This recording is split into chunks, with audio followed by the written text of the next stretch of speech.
ഹരേ കൃഷ്ണ. സർവം ശ്രീ രാധാകൃഷ്ണാർപ്പണമസ്തു.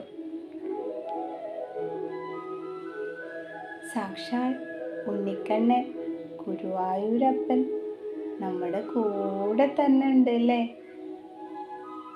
ഏത് രൂപത്തിലാണോ നമ്മൾ കാണാൻ ആഗ്രഹിക്കുന്നത് ആ രൂപത്തിൽ വന്ന് നമ്മളെ സഹായിക്കൂ കേട്ടോ.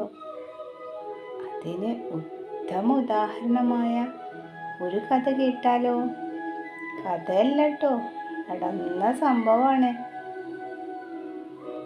ഏതാനും വർഷങ്ങൾക്ക് മുമ്പ് കേട്ടോ, ഗുരുവായൂരിൽ ഒരു ഉത്സവകാലം. ഉത്സവം പറഞ്ഞാലേ അറിയാലോ, എന്താ തിരക്ക്, എന്താ അവിടെ പോയാലുള്ളൊരു നമ്മൾ സ്വർഗത്തിലെത്തിയ പോലെ അല്ലേ. ലോഡ് അലങ്കരിച്ച് നല്ല ഭംഗിയിലല്ലേ. അങ്ങനെ ഇരിക്കുന്ന ഒരു ഉത്സവകാലത്ത് ഭക്തരുടെ വലിയ തിരക്ക് തന്നെയാ. ഒരു രാത്രി പോലും ഹോട്ടലുകൾ ഒന്നും തന്നെ ലഭ്യമായിരുന്നില്ല.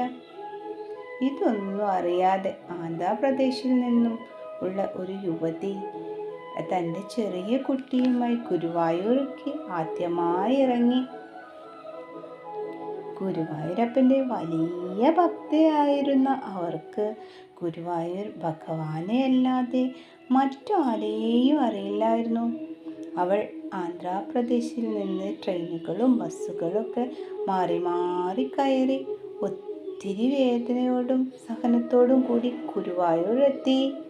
മാത്രമല്ല, തെലുങ്കിലും കുറച്ച് ഇംഗ്ലീഷും മാത്രം അറിയാവുന്ന അവൾക്ക് ഭാഷ പ്രശ്നമായിരുന്നു. കിഴക്കേ നടയിൽ എത്തിയപ്പോൾ ഭഗവത് ദർശനത്തിനായി കാത്തു നിൽക്കുന്ന ഭക്തരുടെ നീണ്ട നിര കണ്ടപ്പോൾ ഭക്ത ഞെട്ടിപ്പോയി. അവൾ ആശയക്കുഴപ്പത്തിലായി.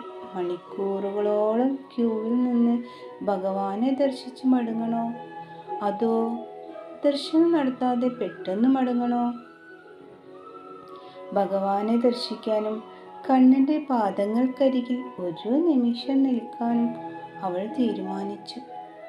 കാരണം അത് അവളെ സംബന്ധിച്ചിടത്തോളം ഏറെ കാലത്തെ ആഗ്രഹമായിരുന്നു, സ്വപ്നമായിരുന്നു. സമയം കഴിയുന്തോറും അവളുടെ ധൈര്യം ചോർന്നു തുടങ്ങി. അവൾ ഹൃദയമുരുകി പ്രാർത്ഥിച്ചു, ഹേ ഭഗവാൻ, നീ എന്തിനാണ് എന്നെ ഇങ്ങനെ പരീക്ഷിക്കുന്നത്? നിന്നെ കാണാൻ എൻ്റെ വീട്ടിൽ നിന്ന് വന്ന് ഞാൻ എന്തെങ്കിലും തെറ്റ് ചെയ്തോ? ഈ സ്ഥലത്ത് എന്നെ സഹായിക്കാൻ എനിക്ക് സുഹൃത്തുക്കളോ ബന്ധുക്കളോ മറ്റാരും ഇല്ലെന്ന് നിനക്ക് നന്നായി അറിയാം. എനിക്ക് നിന്നെ മാത്രമല്ല അറിയൂ, നിന്നെ മാത്രം.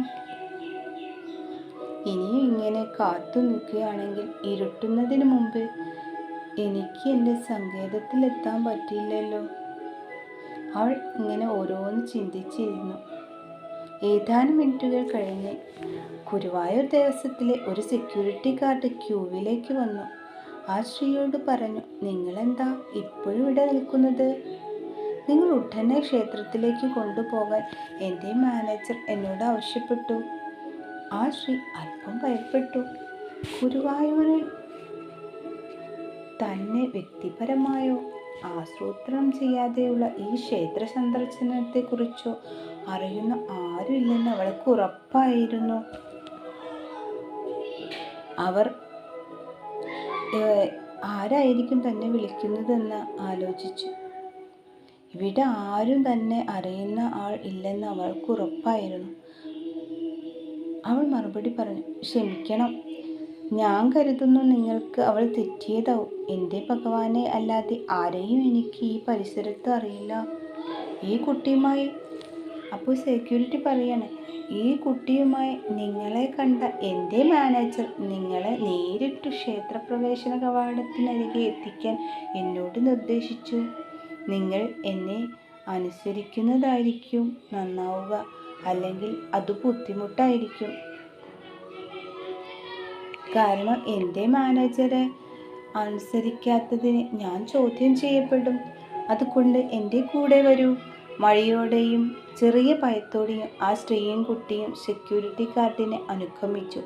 ക്യൂവിൽ നിൽക്കുന്ന എല്ലാവരുടെയും കണ്ണുകൾ അവരുടെ മേൽ പതിച്ചു. ക്ഷേത്രപ്രവേശന കവാടത്തിൽ മാനേജർ സ്ത്രീയെ അഭിവാദ്യം ചെയ്തു. മാഡം, നിങ്ങളെ ശരിയായി സ്വീകരിക്കാനോ ക്ഷേത്രത്തിലേക്ക് സ്വീകരിക്കാനും എൻ്റെ മേലുദ്യോഗസ്ഥൻ എന്നെ ചുമതലപ്പെടുത്തിയിരിക്കുന്നു. ഞങ്ങൾ നിങ്ങളെ കാണാൻ വൈകിയത് ക്ഷമിക്കുക. സ്ത്രീ ആശയക്കുഴപ്പത്തിലായി. ശുദ്ധമായ തെലുങ്കിലും ചെറിയ മലയാളത്തിലും അവൾ മറുപടി പറഞ്ഞു. സർ, നിങ്ങൾക്ക് തെറ്റിയതാവും. നിങ്ങൾ അന്വേഷിക്കുന്ന ആൾ ഞാനായിരിക്കില്ല. നിങ്ങൾ തിരയുന്ന കൃത്യമായ വ്യക്തി ഞാനായിരിക്കില്ല. ഇവിടെ ഗുരുവായൂർ എന്നെ അറിയുന്ന ആരുമില്ല. അത് കേട്ട് ആ ഉദ്യോഗസ്ഥൻ പറഞ്ഞു, മാഡം, എൻ്റെ മേലുദ്യോഗസ്ഥൻ ഒരിക്കലും തെറ്റില്ല.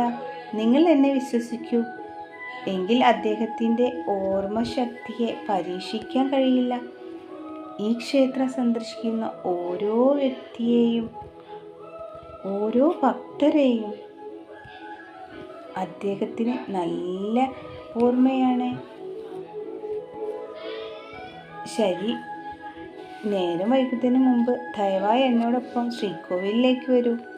ആ സ്ത്രീ നിശബ്ദയായി മാനേജരെ അനുഗമിച്ചു. ഒരു പ്രശ്നമോ അസ്വസ്ഥതയോ ഇല്ലാതെ അവൾ ഗുരുവായൂരപ്പൻ്റെ മുമ്പിലേക്ക് ആനയിക്കപ്പെട്ടു. അവളുടെ വളരെ കാലത്തെ സ്വപ്നം സാക്ഷാത്കരിക്കപ്പെട്ടു. അവൾ കുറേ സമയം VIP ആയി. തൻ്റെ മുമ്പിൽ ഗുരുവായൂർ ഉണ്ണിക്കണ്ണൻ, ഗുരുവായൂർ പൊന്നുണ്ണിക്കണ്ണൻ. എത്രയോ കാലമായി താൻ കാണാൻ കൊതിച്ച ആ രൂപം അവൾക്ക് തൻ്റെ കണ്ണുകളിൽ വിശ്വസിക്കാൻ പറ്റിയില്ല. താൻ സ്വപ്നം കാണുകയാണോ? ദർശനം കഴിഞ്ഞ് അവൾ ക്ഷേത്രത്തിൽ നിന്ന് പുറത്തിറങ്ങി. അവൾ തന്നെ സഹായിച്ച മാനേജരെയും സെക്യൂരിറ്റി ഗാർഡിനെയും നോക്കി. പക്ഷേ മാനേജറുടെ കസേരയിൽ മറ്റാരോ ഉണ്ടായിരുന്നു. മാനേജർ ഇപ്പോൾ തൻ്റെ ഡ്യൂട്ടി പൂർത്തിയാക്കി പോയിരിക്കുമെന്ന് അവൾ ഊഹിച്ചു. അവളെ ആദ്യം തിരിച്ചറിഞ്ഞ സെക്യൂരിറ്റി ഗാർഡിനെയും അവൾ കണ്ടെത്താനായില്ല. തൻ്റെ സ്വപ്ന സാക്ഷാത്കാരത്തിന് തന്നെ സഹായിച്ച സെക്യൂരിറ്റി ഗാർഡിനോടും മാനേജരോടും നന്ദി പറയാൻ അവൾ ആഗ്രഹിച്ചു. നേരെ ഇരുട്ടുന്നതിന് മുമ്പ് വണ്ടി പിടിക്കാൻ അവൾ മുന്നോട്ട് കുതിച്ചു. കുറച്ചു മാസങ്ങൾക്ക് ശേഷം ഗുരുവായൂർ ദേവസ്വത്തിന് ആന്ധ്രാപ്രദേശിൽ നിന്ന് ഒരു കത്ത് കിട്ടി. ദി മാനേജർ എന്ന വിലാസത്തിൽ ഒരു പാഴ്സൽ ലഭിച്ചു. അയച്ച ആൾക്ക് മാനേജറുടെ പേര് അറിയാത്തതിനാൽ കവറിൽ പേരുകളോ ഒന്നും തന്നെ സൂചിപ്പിച്ചിട്ടില്ല. ആ സ്ത്രീ അയച്ച തന്ന 2 മുണ്ടുകൾക്കൊപ്പം അവൾ തനിക്ക് ഗുരുവായൂർ ക്ഷേത്രത്തിലുണ്ടായ അനുഭവം ഇംഗ്ലീഷിലുള്ള വിവരിച്ചിരിക്കുന്നു. തൻ്റെ നന്ദിയും അഭിനന്ദനവും ഗുരുവായൂർ ദേവസ്വം മാനേജർക്കും സെക്യൂരിറ്റി ഗാർഡിനും കൈമാറാൻ അവൾ ഗുരുവായൂർ ദേവസ്വത്തിനോട് അഭ്യർത്ഥിച്ചു. സ്ത്രീക്ക് പേരുകൾ അറിയാത്തതിനാൽ ഈ 2 മാന്യരെയും ചില തിരിച്ചറിയാനുള്ള അടയാളങ്ങളും ആ കത്തിൽ സൂചിപ്പിച്ചിരുന്നു. ഗുരുവായൂർ ദേവസ്വം രേഖകൾ പ്രകാരം യുവതി പറഞ്ഞ തിരിച്ചറിയൽ രേഖയുമായി എത്ര നോക്കിയിട്ടും അവിടെ ആ സെക്യൂരിറ്റി ഗാർഡിനോ മാനേജറോ കണ്ടെത്താനായി. അങ്ങനത്തെ ഒരാൾ അവിടെ ഇല്ല താനും. രണ്ടാമതായി, ആ പ്രത്യേക ഉത്സവത്തിൽ ഒരു കുട്ടിയുമായി വന്ന സ്ത്രീയെ സഹായിച്ച മാനേജർമാരോ സെക്യൂരിറ്റി ഗാർഡുകളോ ഒന്നും തന്നെ ഓർക്കുന്നുമില്ല. അപ്പോൾ ഈ സ്ത്രീയെയും കുട്ടിയെയും തിരിച്ചറിഞ്ഞ ഈ സെക്യൂരിറ്റി ഗാർഡ് ആരാണ്? സ്ത്രീയെ കൊണ്ടുവരാൻ സെക്യൂരിറ്റി ഗാർഡിന് നിർദ്ദേശം നൽകിയ മാനേജർ ആരാണ്? ഈ സ്ത്രീയെ കാണുകയും അവരെ സങ്കേതത്തിലേക്ക് അനുഗമിക്കാൻ ആവശ്യപ്പെടുകയും ചെയ്ത മാനേജർ സുപ്പീരിയർ ആരാണ്? ഈ സ്ത്രീക്ക് VIP പരിഗണന നൽകിയത് ആര്? മുകളിലുള്ള എല്ലാ ചോദ്യങ്ങൾക്കും ഉത്തരം വളരെ ലളിതമാണ്. ഗുരുവായൂർ ദേവസ്വത്തിൻ്റെ ലോക്കറുകളിൽ ഒന്നിലാണ് ഈ 2 പട്ടുമുണ്ടുകളും ഇപ്പോഴും സൂക്ഷിച്ചിരിക്കുന്നത്. ഒരിക്കലും കണ്ടെത്താൻ കഴിയാത്ത മാനേജർക്കും സെക്യൂരിറ്റി ഗാർഡിനും വേണ്ടിയുള്ള അന്വേഷണം തുടരുകയാണ്. ഹരേ കൃഷ്ണ.